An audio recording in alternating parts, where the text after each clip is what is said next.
Како што и најави ти со мене во ова вклучување е господинот Филип Петровски, инаку поранешен функционер од ВМРО ДПМН и актуелен периодов по повиците на бојкот и во врска со договорот. Господине Петровски, како вие гледате на вчерашното изгласување на отварањето на уставот со 80 пратеници?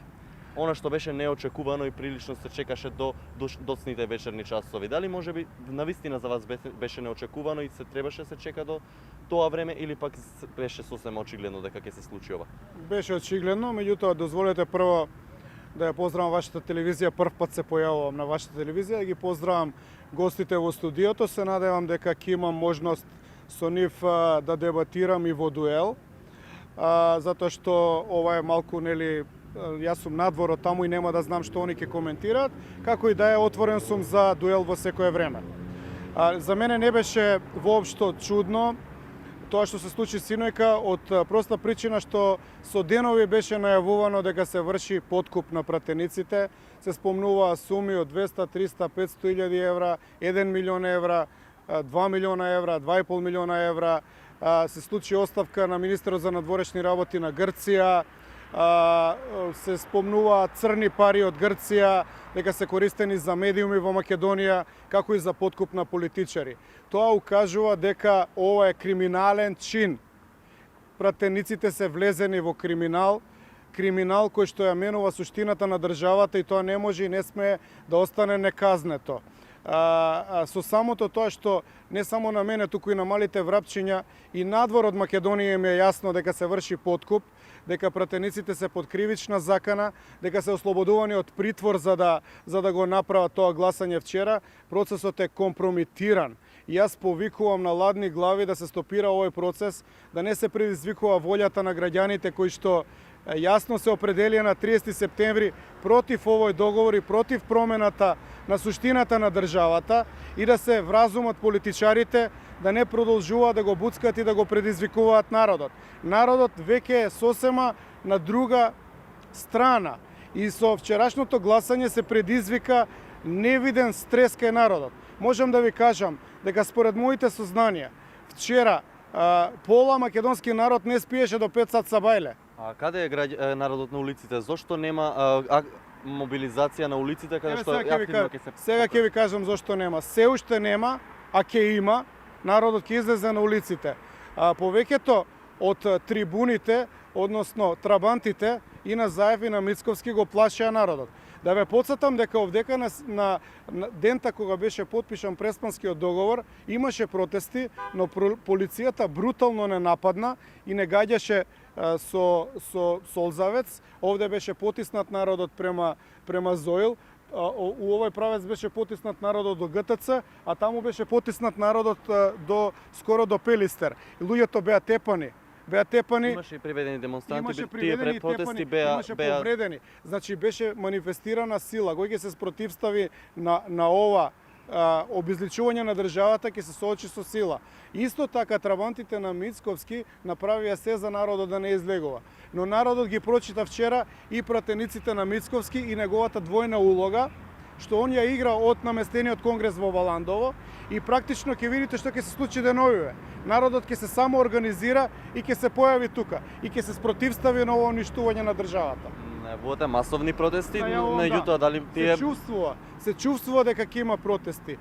Не морам јас да ги повикам луѓето сами ќе дојдат до тој заклучок. Народот и сам се спротивстави на 30 септември. Но како револтот ќе го канализирате да не избие во поголеми инциденти, бидејќи инциденти на никого не одат во прилог? Значи да не преюдицираме, ова е хипотетичко прашање, не знаеме што ќе се случи, можеби по полиција. Да, дека револтот е голем, поради тоа претпоставувам дека може да се не е голем, туку е преголем. Ваков револт и ваков национален стрес Македонија немала во последните 27 години.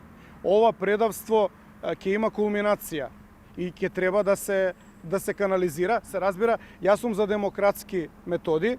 Јас мислам дека треба да се протестира демократски, но тоа значи дека и полицијата не смее да се дрзне да го тепа сопствениот народ. Го спомнавте Мицковски и тој синоќа имаше една пресконференција на која што најави дека ги исклучува пратениците од партијата, оние 7 кои што гласаа. Вие, особено поради тоа што претендиравте за таа улога за лидер на ВМРО ДПМН, како хипотетички како вие ќе постапевте, како ќе се справевте со пратениците? Јас ќе постапев вака. Прво сакам да ви кажам дека тоа беше бледо одиграна епизода од сценариото за обезличување на Република Македонија, во кое што сценарио господинот Мицковски е доброволен соучесник. Јас ќе постапев вака. Дента кога беше потпишан Преспанскиот договор, прво ќе имав протести во Преспа, ќе имав воена, односно поморска блокада на Преспа со чамци од цивили. Од другата страна, кој што ќе руча Заев и Ципрас, ќе донесев членство на ВМРО за Ципрас да ги види дека размислуваме поинаку. Истиот ден ќе ги повлечев сите пратеници од парламентот и ќе го напуштев парламентот. Секој оној што немаше да се повлече од парламентот, ќе беше исклучен тогаш и ќе можеше да се види кој е тој што е подкупен. А ова што го направи Мицковски му дозволи простор за маневар на Заев, договорен преку странските амбасади кои што ја координираат оваа акција и буквално ги оставија луѓето во немилост, значи и пратениците да им се врши притисок, не беа заштитени. Знаете што? Една Канчевска Милевска која што сега е прогласена за национален предавник од членството на ВМРО ДПМН, доколку беше повлечена пред 4 месеци од парламентот и заштитена од ВМРО ДПМН, можеби немаше да подлегне под притисокот. Но таа подлегна затоа што ги оставија тука, ги оставија да им вршат притисок секојдневно. ВМРО мораше да се повлече, да повлече линија. Но господинот Мицковски се до 30 септември тактизираше. Дури неговите првенци Рангелова, координаторот Данев на пратеничката група и уште еден пратеник во 7 часот гласа, затоа што беа дел од планот да му обезбедат цензус на референдумот. Кога видов во 10 часот дека ќе нема цензус, тој се повлече на другата страна и се обиде да се придружи на движењето Бойкотирам. Значи он цело време игра двојна улога. Не може со двојна улога да се постигне јасна позиција и затоа пратениците потонаа. Додека беа повлечени 4 месеци порано, тотално јасно ќе знаевме каде сме и ВМРО ќе имаше можност овде каде се укопа, да изгради шатори, да изгради кампови и да знае македонскиот народ дека има партија која што ги заштитува неговите интереси и тогаш македонскиот народ ќе излезеше со 100.000 луѓе тука.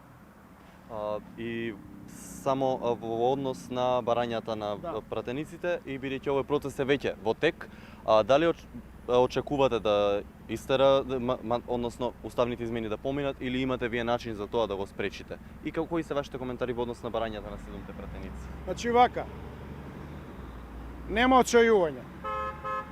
Борбата продолжува. Го повикувам македонскиот народ да ја дигне прво главата, да ја собере силата, да си ги извади знамињата од дома и да се сретнеме на улица, да се сретнеме тука. Ние имаме обврска да продолжиме, да протестираме и да ја браниме државата. Можеби, дел од инкриминираните пратеници, кои што беа во притвор, кои што се под истраги, ќе се смилуваат и нема да ми го сменат името на мене и на моето дете и на моите внуци некогаш во иднината, а ќе си одат во затвор. Јас им предлагам на пратениците од ВМРО ДПМН, што се инкриминирани, честно да си отидат во затвор, да си ги одлежат своите казни ако правеле криминал, а да не го менуваат уставното име на Република Македонија, оти ќе влечат вековен срам на нивните имиња, презимиња и на нивните потомци. Тоа не смеат да си го дозволат. Народот се уште може да изврши притисок. Јас сум убеден, јас верувам во големината на македонскиот народ, дека ќе си ја извлече својата сила и како што секогаш до сега сме се одбраниле, ќе се одбраниме и овој пат. Господин Петровски, ви благодарам за ова ваше вклучување, што и секако вие сте секогаш добредојден во нашето студио како гостин и секако ќе ве побараме во некоја друга прилика. Поздрав за гостите, поздрав за Чомовски и повикувам на дуел секој оној од тие политичари таму што се кријат позади овие ѕидини, што сака да се спротивстави на моите ставови, да го викне без лимит, значи нема лимит на прашањата, нема незгодно прашање, нема незгоден новинар, нема незгодно време, за овие прашања ќе дискутирам, ќе дебатирам со секој. Вратите на Еден ТВ се отворени за вас. Благодарам. Ви благодарам, а тоа беше господинот Филип Петровски од Пред собранието. Секако се вклучуваме ние со уште едно вклучување во ова отворено студио.